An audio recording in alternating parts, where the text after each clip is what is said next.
किसान को बेचने की तैयारी की गई। आज देश को बेचा जा रहा है। जो हमें बर्बाद करना चाहते हैं उनका नाश कर देंगे और उनकी रीढ़ की हड्डी तोड़ करके रख देंगे। और कार्यालयों के नाम पे अय्यासी के अड्डे बनाए जा रहे हैं, कार्यालयों के नाम पे स्विमिंग पूल बनाए जा रहे हैं, कार्यालयों के नाम पे मसाज सेंटर बनाए जा रहे हैं। इनकी बुद्धि मोटी कर दी हमने। जिनके पास टूटी साइकिल नहीं थी आज वो हवाई जहाज में घूम रहे हैं। ये जो आरएसएस नाम की गंदगी आई है देश में, मौका लगेगा तो घोषणा की माला घालेंगे। देवीलाल जी केवल शरीर से मरे थे, लेकिन दुष्यंत चौटाला उनकी आत्मा की हत्या करने वाला है। पिछवाड़े पर लात मारेंगे, नाली में मुंह लगना चाहिए ऐसे लोगों का। उसका इलाज करेंगे और सूद समेत हिसाब करेंगे। वो जनता का गद्दार है, वो किसानों का गद्दार है। साथियों, हमारी नस्ल, हमारी फसल को बर्बाद करने की तैयारी की गई। हमारी जमीनों के ऊपर कंपनियों को कब्जे देने की तैयारी की गई। तो लूट के धन से तुम्हारे कार्यालय बने, इनके ऊपर किसान कब्जा करेगा। जो मोदी कहा करता था मैं देश नहीं बिकने दूंगा, हमने इनकी इतनी सेवा करी, इतनी सेवा तो हम अपने पटेुआ की नहीं करे। तम भी ब्याह रखे, तारा भी को ब्याह रखा होगा। अब देखना यही है कि चौधरी छोटू राम के वंशज जीतेंगे या अंग्रेजों के दलाल जीतेंगे। लड़ाई आमने सामने की। भाजपा और जजपा वालों का सुथरा इलाज करना है और उनको आग लगा देना। हमें नहीं लगता डर तुम्हारी जेलों से, नहीं लगता तुम्हारे मुकदमों से। चाहे फांसी की सूली चढ़ा देना, लेकिन जब तक 3 काले कानून रद्द नहीं होंगे तब तक घर वापसी नहीं होगी। बिल वापसी होगी तो ही घर वापसी होगी। कि 7 पीढ़ियां याद रखें कि इस कौम के साथ गद्दारी का मतलब क्या होता है। बातें आपके बीच में लगातार चल रही है। आज 98 दिन आंदोलन के हो चुके हैं, करीब 400 के करीब शहादतें हो चुकी हैं, लेकिन सरकार जाग नहीं रही है। लेकिन सरकार को हर हाल में जगा करके रहेंगे, यही हमारा संकल्प है और यही हमारा स्वाभिमान है। कल संयुक्त किसान मोर्चा की बैठक हुई, 2-3 उसमें फैसले भी लिए गए। लगातार अलग अलग रणनीतियों की घोषणा हो रही है, लेकिन जो सरकार ये कहा करती थी कि 2 करोड़ रोजगार दिए जाएंगे, जो मोदी कहा करता था मैं देश नहीं बिकने दूंगा, जो मोदी सरकार कहा करती थी कि किसान की कर्ज मुक्ति की जाएगी, स्वामीनाथन आयोग की रिपोर्ट लागू की जाएगी, कोई भी काम हुआ क्या बताओ? हुआ क्या? हाथ उठा करके बताओ। कोई भी काम नहीं हुआ। केवल 3 कानून बना करके किसान को बेचने की तैयारी की गई, रोटी को तिजोरी में बंद करने की तैयारी की गई, हमारी जमीनों के ऊपर कंपनियों को कब्जे देने की तैयारी की गई, हमारी नस्ल, हमारी फसल को बर्बाद करने की तैयारी की गई। आज देश को बेचा जा रहा है, आज देश को बर्बाद किया जा रहा है। आज आपको संकल्प लेना चाहिए। जो हमारी कमर तोड़ना चाहते हैं, जो हमें बर्बाद करना चाहते हैं, उनका नाश कर देंगे और उनकी रीढ़ की हड्डी तोड़ करके रख देंगे। साथियों, 2-3 फैसले हुए कि 6 तारीख को आंदोलन के 100 दिन पूरे हो रहे हैं और केएमपी को 5 घंटे के लिए जाम करवाया जाएगा, उसके टोल फ्री करवाए जाएंगे और पूरे देश में काली पट्टी बांध करके काले झंडे लेकर के विरोध दर्ज कराया जाएगा। 8 तारीख को महिला दिवस है। हमारी माताओं बहनों का 32 साल बाद किसान ट्रैक्टर पर आंदोलन करने के लिए निकला है। 32 साल बाद मेरी माताएं बहनें घर छोड़ करके आंदोलन के लिए निकली हैं।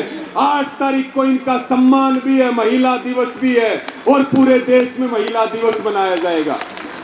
साथियों, मेरी आप सबसे अपील और प्रार्थना है, मैं केवल आपको 2-3 बात कहना चाहता हूं।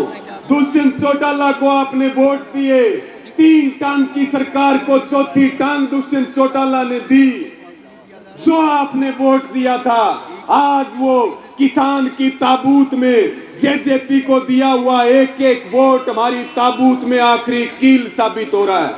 देवीलाल जी केवल शरीर से मरे थे, लेकिन दुष्यंत चौटाला उनकी आत्मा की हत्या करने वाला है।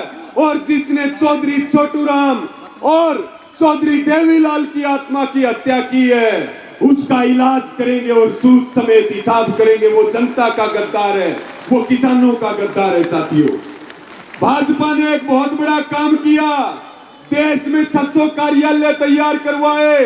भाजपा रोहतक में पूरे हरियाणा का 600 करोड़ रुपए का कार्यालय तैयार करवा रही है और कार्यालयों के नाम पे अय्यासी के अड्डे बनाए जा रहे हैं, कार्यालयों के नाम पे स्विमिंग पूल बनाए जा रहे हैं, कार्यालयों के नाम पे मसाज सेंटर बनाए जा रहे हैं। हमारी भाजपा को चुनौती है, या तो हमारी बात सुन लो, नहीं तो ये जो लूट के धन से तुम्हारे कार्यालय बने, इनके ऊपर किसान कब्जा करेगा, पूरे देश में किसान कब्जा करेगा।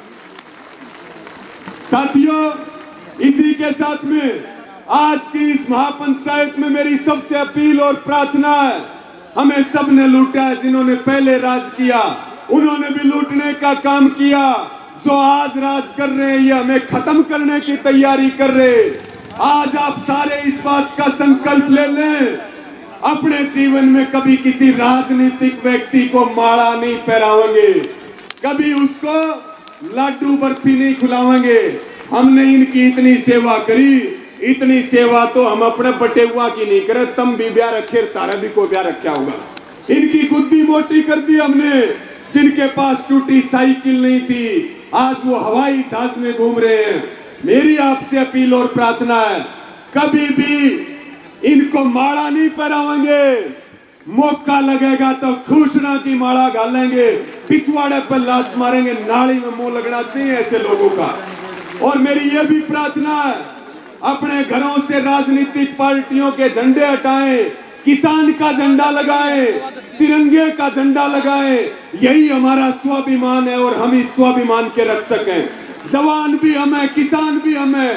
अब गुंडागर्दी नहीं चलेगी देश के अंदर। साथियों, इसी के साथ में एक और आज शुभ खबर आई आने से पहले, जैसे पंजाब के निकाय चुनाव में भाजपा का सुपड़ा साफ हुआ, उसी प्रकार से दिल्ली के एमसीडी चुनाव का आज उपचुनाव का परिणाम आया।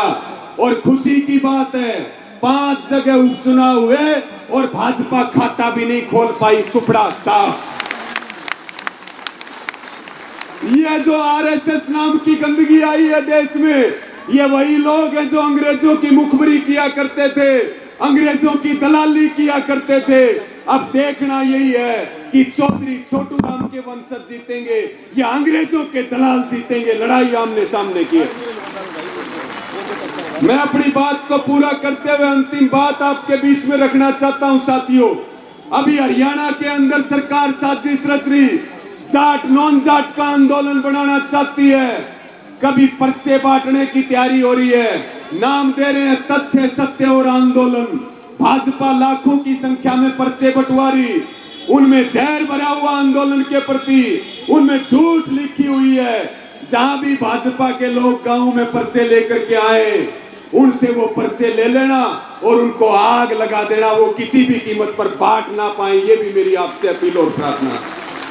किसी भी कीमत पे हमें पुलिस के साथ नहीं टकराना, लेकिन भाजपा और जजपा वालों का सुथरा इलाज करना है। इनकी 7 पीढ़ियां याद रखें कि इस कौम के साथ गद्दारी का मतलब क्या होता है। साथियों, बिजली के छापे मारे जा रहे हैं, निगम के लोग छापे मार रहे, किसानों को उलझाने की तैयारी है, झगड़ा करवाने की तैयारी है। मेरी आप सबसे प्रार्थना और अपील है, सबसे प्रार्थना और अपील है, निगम को भी चेतावनी है कि किसानों को सताना बंद करो, नहीं तो बंधक बना लेंगे।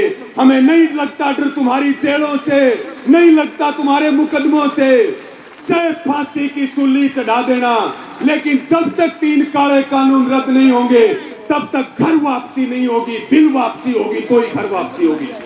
साथियों, आप सबने इतना समय दिया और मैं विशेष रूप से आभार प्रकट करता हूं कि आज की पंचायत में सतरोड़ खाप ने जो मान सम्मान दिया और जो काम करने के लिए ऊर्जा और शक्ति दी, खास करके मैं अपने युवा साथी जो यहाँ पे वॉलंटियर का काम कर रहे, और इस आंदोलन में युवा शक्ति सबसे बड़ी ताकत है।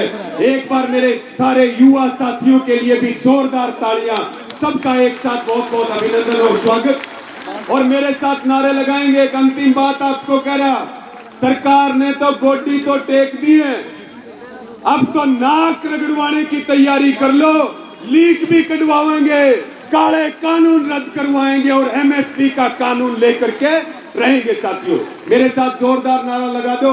मैं बोलूंगा ना धर्म का ना साइंस का, आपने बोलना है मोदी है रिलायंस का। और एक के भी हाथ नहीं रुकने चाहिए चारों तरफ। ना धर्म का ना साइंस का, मोदी है रिलायंस का। ना धर्म का ना साइंस का, मोदी है रिलायंस का। ना धर्म का ना साइंस का, मोदी है रिलायंस का। किसान एकता जिंदाबाद, जिंदाबाद जिंदाबाद। मोदी सरकार मुर्दाबाद, मुर्दाबाद मुर्दाबाद। काले कानून रद्द करो, रद्द करो रद्द करो। किसान एकता जिंदाबाद। जय जवान, जय जवान। सबका बहुत बहुत आभार, धन्यवाद। जय किसान।